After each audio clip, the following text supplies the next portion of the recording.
Les titres de la presse sénégalaise de ce jeudi 2 novembre se concentrent sur un différend politique entre la Commission électorale nationale autonome, Sénat, et la Direction générale des élections, DGE, concernant la remise des outils de collecte des parrainages à Ousmane Sonko, un candidat à l'élection présidentielle prévue pour le 25 février 2024. D'après l'article, la Sénat soutient que, conformément à la procédure en cours, Ousmane Sonko devrait bénéficier de son statut d'électeur inscrit sur les listes électorales, ce qui lui accorderait l'accès à tous les droits qui en découlent, y compris la collecte de parrainage. Le président de la commission électorale, Doudou Ndir, explique que, à moins d'une disposition légale contraire ou d'une décision judiciaire, Ousmane Sonko devrait être autorisé à obtenir la fiche de parrainage, la clé USB, ainsi que tout autre outil requis par la loi. Cependant, la DGE, en réponse à la Sénat, insiste sur le fait qu'Ousmane Sonko n'est pas répertorié dans le fichier électoral, ce qui justifie le refus de remettre les outils de collecte des parrainages à son mandataire.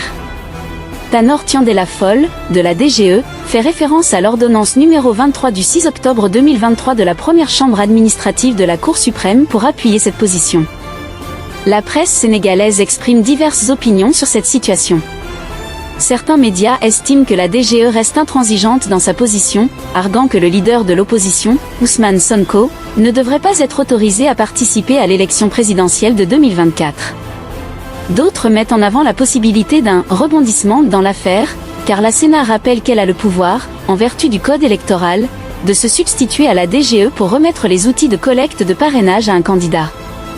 La presse s'interroge également sur la capacité de la Sénat à exercer pleinement ses pouvoirs de substitution, de dessaisissement et de sanction sans une coopération sincère et efficace du ministère chargé des élections. Ce différend entre la Sénat et la DGE reflète la division dans le processus électoral sénégalais, avec des médias qualifiant la situation de « processus électoral biaisé » et prévoyant un potentiel « bras de fer » entre les deux institutions.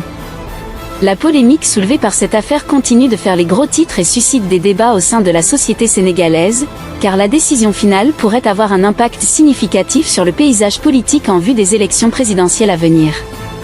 Recevez l'actualité quotidienne, abonnez-vous à notre revue de presse sénégalaise.